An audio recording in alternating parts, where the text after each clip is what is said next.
all hei tu in chu WhatsApp group lama sechal in silai anon da anol maya hei a mu nom ka ti khop maya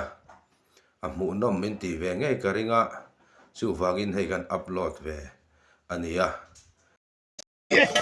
tual cheng sechal panin in si tual cheng sial an in si he tiang anga sial in si mu zan zan tura kha to man lai kan pi pu te huna kha chuan sial a huanga an khung thina setam takan vul thina a hur in chu te hian ti hian an in si luai luai thina tunang lai a chuan khang kha mu tu rom to lem lova ti hian in hengi kan mizo kan pi pu te hun lai atang dei to khan he tiang hian in se in si en tur alo om thina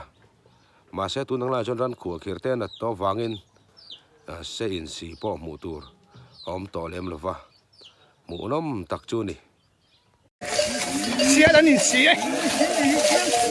sial in si sial in si sial in si sechal in si pa rem tak chu ni an in sik dan hi pui takani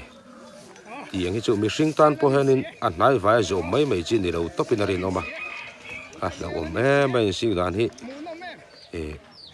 an set vel na a zawa mun an du zawa mi hring te pon ti pal mai ang ti te po thil la om takani tual cheng sechal an in si pui khop mai sial no te su thu ta top mai at kan te ta